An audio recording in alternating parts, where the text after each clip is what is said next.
Chicago. We're known for our bungalows, two flats, and skyscrapers.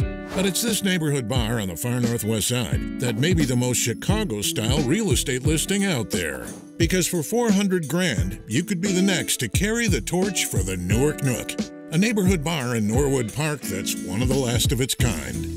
It's been tucked away here on Newark Avenue for 92 years, and for the last 20, it's been run by Joe Valentino and his wife, Patty.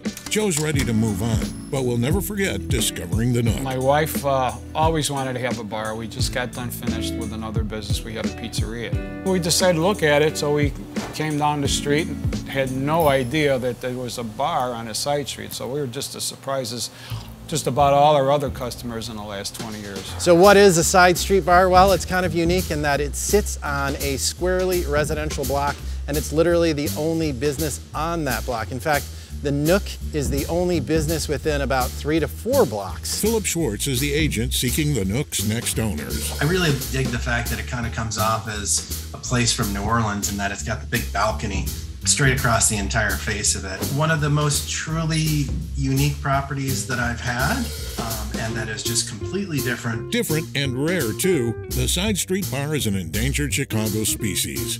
You could find one in every neighborhood back in the day, but not anymore. Chicago tavern expert and Northwestern professor Bill Savage takes us way back. You had two kinds of bars. You had American bars, which tended to be downtown or on main streets, sometimes near the big steel mills or the stockyards. Off in the neighborhoods, though, you had ethnic bars. These would be bars run by immigrants from the same country that most of the people living in that neighborhood came from.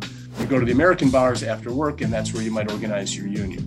And you work on your English, and you have friends who are not Polish immigrants as well. But then you go back, you take the streetcar back to the neighborhood, and the bar in the corner is where you got your mail before you had a regular address, and everybody speaks Polish and comes from the same region of Poland, maybe. Side street taverns were the place for workers when factories hummed and manufacturing thrived. When those jobs went away, so did the neighborhood saloon. When you don't have 3 shifts a day coming out of the factory down the street, you're not going to have enough customers to support all those saloons. There were thousands of taverns in Chicago.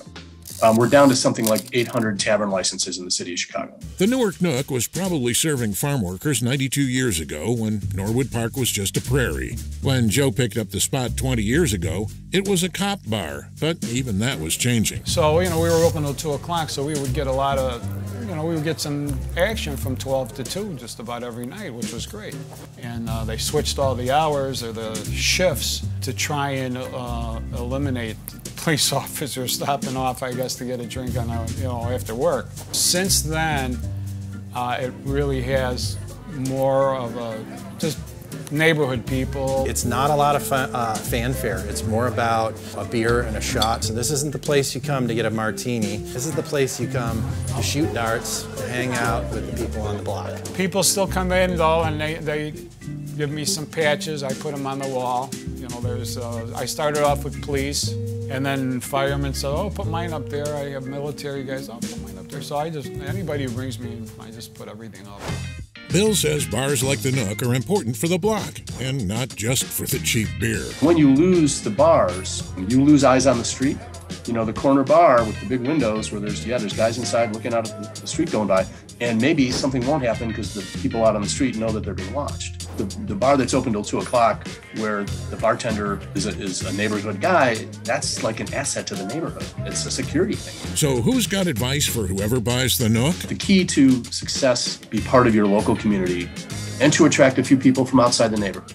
The age of that place, the historical nature of it, play that up, and just be a good neighbor, right? That means no BS. So my advice is keep an eye on clientele, know when to cut them off. There was a lot of times when I first started and people come, like, "Oh my God, this guy's coming in." Because in the beginning I was hesitant on, how do I go about doing this? And it's just actually very simple. You just go up to the guy and it says, I think you had enough.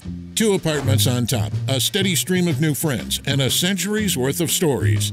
Philip says this is the rarest of investment opportunities. I would say it might be a long, long time, maybe a decade, before I cross paths with something that is exceptionally different and unique like this. Oh, and a question for our last call.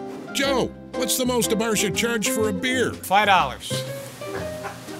$5 for a craft beer, no more than that.